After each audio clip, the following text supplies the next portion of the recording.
Hello, my name is Lara Handsfield. I am a former fourth grade teacher and I am a professor of elementary literacy and bilingual education at Illinois State University. Today, I'm going to be sharing a book with you. This book is called Connor's Big Hunt by Shawn Meyer, illustrated by Reed Sprunger. You can see the photo right there.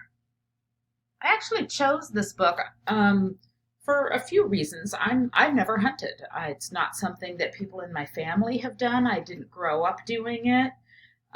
So it's a little bit unfamiliar to me. That said, I'm a bird watcher, and so I can relate to being out in nature and looking at wildlife. And also, I live in downstate Illinois, and there are a lot of people who enjoy hunting, and it's a real family tradition with some of the children that I've worked with. And maybe it's something that you yourself have engaged in or people in your family have. So, yeah, I'll be reading this. On the back. You can see a photo of the author and his children with a buck that they got while hunting. So at the very beginning, oh, this is a signed copy. It says Happy Hunting right there on the inside cover.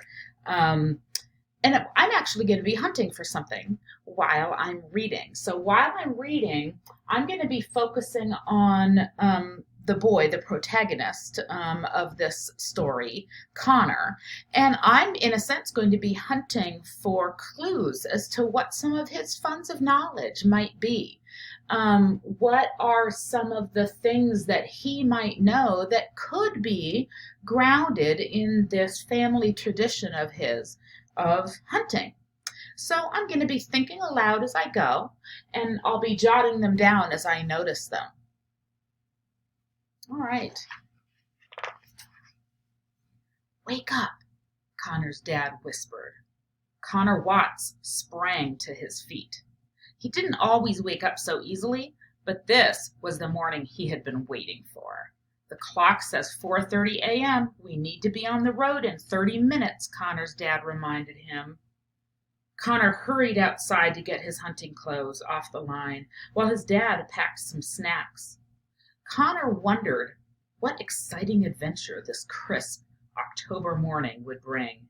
He knew that in a few years he would be able to carry his own bow, but for now he was happy to just watch his dad. He had been practicing sitting still and being quiet, something his dad was an expert at. So I'm thinking, wow, that hadn't really occurred to me because I'm not a hunter, but sitting still and going unnoticed is probably a skill that's grounded in hunting. So I'm going to write being still.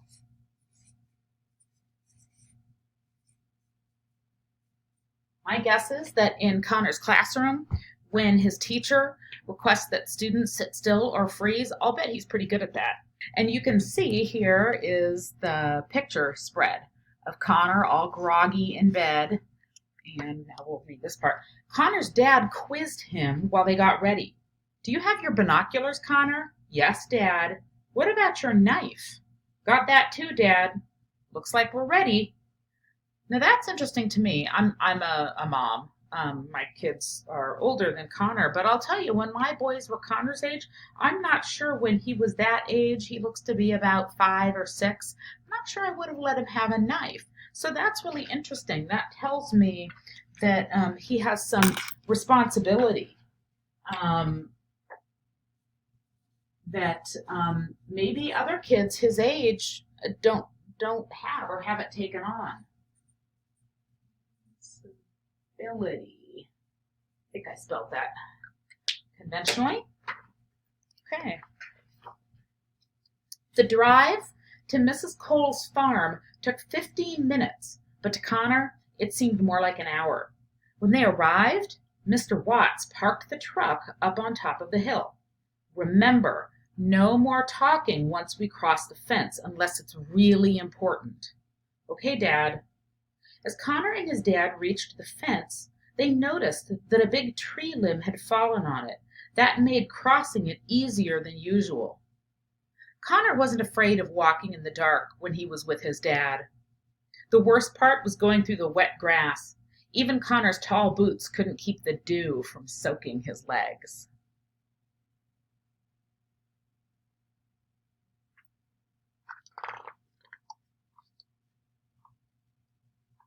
Soon, Connor and his dad reached the tree stand. The first thing to do in a tree stand is put on your safety harness. When they were safely tied in, Mr. Watts pulled up his bow. Then he looked at his watch. Very softly, he whispered to Connor, 20 minutes before legal shooting time. For now, just relax and listen to the sounds. At first, there weren't any sounds to listen to, but soon the woods came alive. Even though it was still dark, Connor could tell that most of the sounds were birds. Oh, I can connect to that. And one of the things that I know from bird watching that I think Connor is also learning is some really close observation, right? And to notice the ecologies, the ecosystems around him. So I'm going to write noticing, and I think I'm going to write and listening closely. And I'm also going to write, what was the other thing I said about being observant? Oh, and just, he probably has some knowledge of ecologies, so I'm going to write that. Or, yeah, I think I'll just write ecologies. There we go. All right. Oh, and you can see them up in the tree stand in this photo. The sunrise. Beautiful, beautiful illustrations. Connor couldn't wait for it to get light. Suddenly, something walked directly underneath them. Connor turned quickly to follow the sound of crunching leaves and snapping twigs. Then he felt his dad's hand on his arm. He knew that was a reminder to sit still. It finally started to get light. Connor's dad knocked his arrow. I'm not sure what that means, but there's a picture of the crossbow, so that must be a term that has to do with putting the arrow into the crossbow. He knocked his arrow. The hunt was on.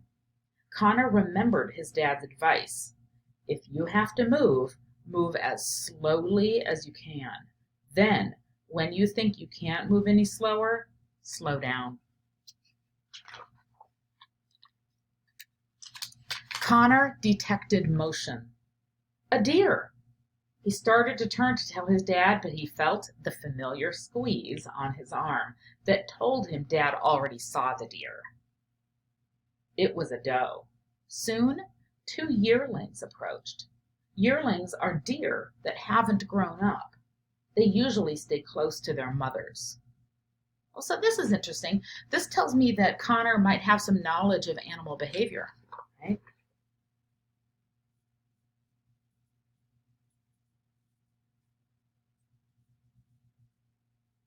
Let's see if I can write that. Animal behavior.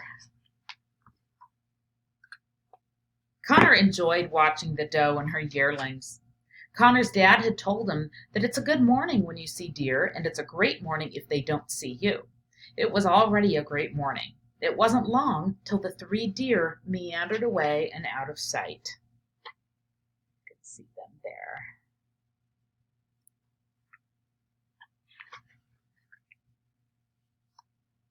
It was still again, except for a very busy fox squirrel. Connor wondered if he'd ever get to see his dad shoot a deer. His noticing of that little fox squirrel, again, reminds me of noticing and listening closely and also noticing animal behaviors that I'll bet Connor's pretty good at. Mr. Watts was waiting for a buck. Connor had never seen a buck unless you count ones that were already dead. But his luck was about to change. His eyes were starting to get sleepy when Connor felt the squeeze again. This time he knew to sit still. Something was about to happen. The faint sound of steps came from his left. In the corner of his eye, Connor saw a deer pacing closer. Soon he could see a magnificent set of antlers. Connor's heart pounded with excitement. Mr. Watts drew his bow.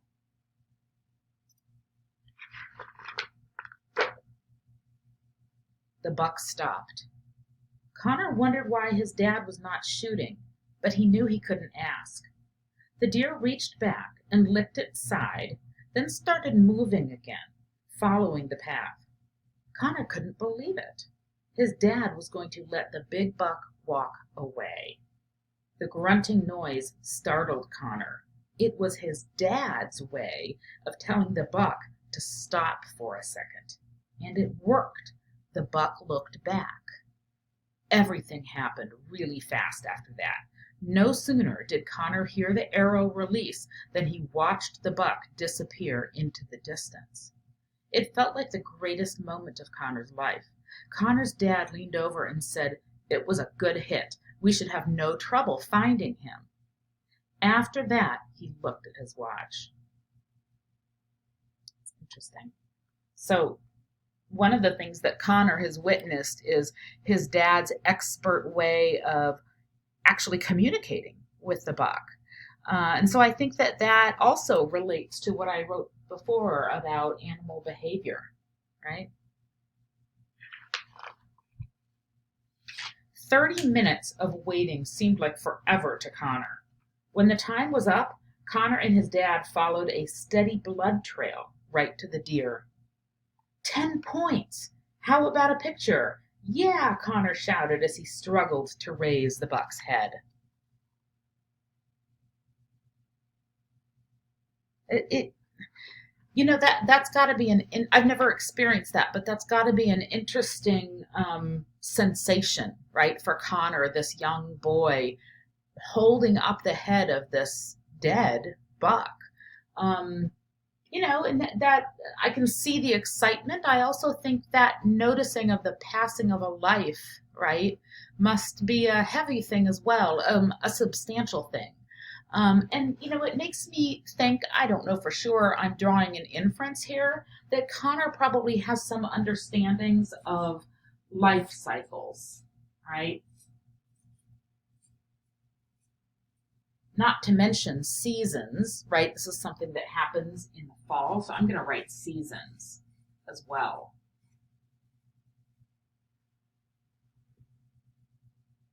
Connor got to carry the bow on the way back as his dad dragged the big buck up to the fence.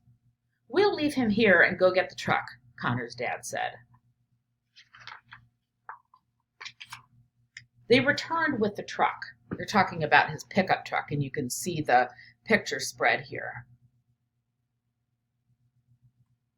They returned with the truck and loaded the heavy deer into the bed. "We just have one more thing to do." "What's that?" Connor asked. "Fix the fence." At first, Connor didn't want to take time out of their exciting morning to fix a fence, but soon he'd understand. Mr. Watts wrestled the dead maple limb off the fence. Then he took some tools out of his truck and repaired the damage. "Now let's go show this buck to Mrs. Cole. She'll be excited." So that whole notion of carrying tools around in your truck and helping your dad fix a fence makes me think of fixing things, tools and fixing things. And I don't have much room here. I think I'll try and squeeze it down here. Tools. Let's see if I can do this. And fixing things. That looks a little funny the way I wrote it, because that was awkward. But it'll suffice. Mrs. Cole was working in the yard when she saw the truck pull around the barn. "Either you fellows got a deer or you give up easily," she said as she made her way to the truck. "Mrs. Cole, Connor and I want to thank you very much for the privilege of hunting here." "You are very welcome," Mrs. Cole replied as she admired the buck. "You and Connor may come back any time, especially if you plan to share some of those venison steaks." It's a deal, replied Connor. This brings to mind another element of funds of knowledge for me, and that is the whole notion of sharing community resources. I have no idea if Mrs. Cole hunts, but she looks like she might be an older person that, for all we know, that's not something that she does or is able to do. But she has all of this land that she can share. And so Connor and his dad come and they're able to and enjoy hunting, and then they share the venison steaks. So I'm going to write sharing community resources.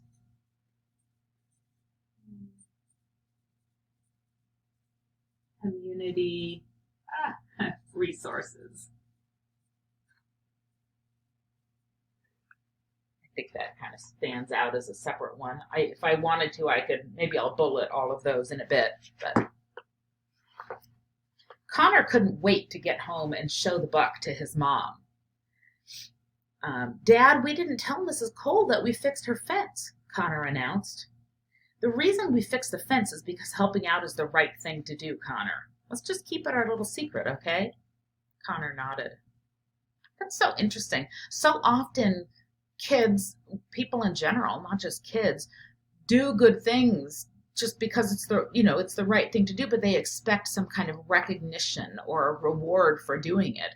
But here, that was not part of the conversation at all. In fact, it was just, there was no reason. It was the right thing to do. And so Connor's dad was teaching him that you don't need an external reward for that, or praise, right? Connor, I'm sure glad you came along this morning. For years to come, we'll both think back to this hunt. Every time you do, I'd like you to remember the lesson you learned about the importance of helping. I will, Dad, Connor said with a smile. And that's the end. The end of this book, the author actually has a note to parents, which is kind of nice. So I think I'm going to put some bullet marks here so this is easier to read. One of the things I want to emphasize is that funds of knowledge really emphasizes the funds, where the knowledge comes from. And in this case, I can infer a lot about the kinds of knowledge that Connor may have that comes from this family and community cultural activity of hunting. And in many families, that's a very, very important activity that gets passed down generation after generation. And so the things I've written down would be things we could consider skills and knowledge or domains of knowledge, right? But I think what's really important is that we notice where these come from. It's not to say that hunting is the only activity that we can learn these things, but I think this is a really good example of how we can think about the kinds of knowledge and skills that kids might bring into a classroom that are grounded in some of their everyday family and community funds of knowledge that are in many ways historical, passed down over generations. So thank you for joining me on this Read Aloud.